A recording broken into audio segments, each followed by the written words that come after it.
So some product lines, when they come out with something that they know is going to be hot, and they want it represented properly, you have to go out to their factory for training. And one of those products was the Mackie DB8 digital console that they were coming out, was going to be around $10,000, and had a lot of features that nothing had in that price range.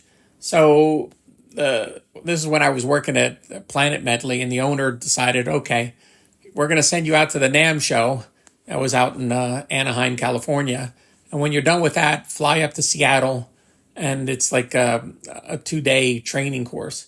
Well, they flew me up there, and I got there a day early. I got to the hotel, and it was in the middle of nowhere. So I sat in this hotel room for a day by myself, doing nothing. There was nothing. There was no lobby, no restaurant, or anything like that. So I got food someplace. But then the next day, they picked me up, and then all the people that needed to go to training, and they had us come in.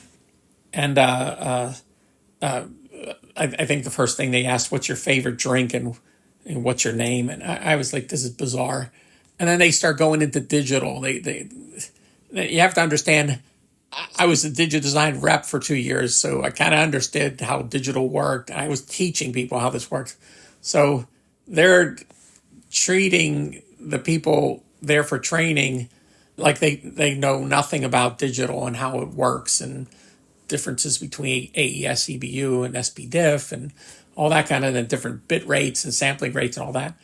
And they're telling me all this stuff that I know my eyes closed, and I could actually teach it. But it was all for nothing. 2 days of training to show us how to press some buttons on this thing. And, when I was done, then they flew me back. But sometimes these manufacturers, the training they want you to do, it doesn't make any sense. And it's just, all it's doing is wasting time. And in the end, I sold a few of those consoles, but I don't think it was really worth spending the money.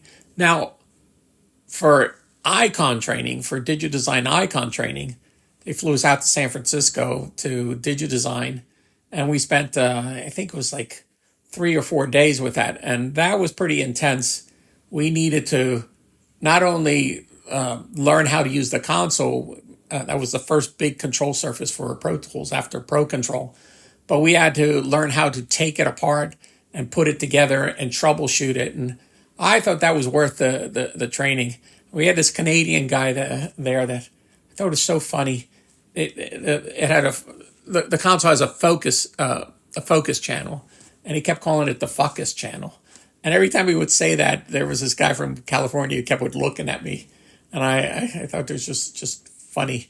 But we got through the training, and you got a certificate, and I went to sell like 15 of those consoles or so. So that was worth it, but that Mackie made no sense at all. So when you're in the pro audio thing, you have to do training like that. So there you go.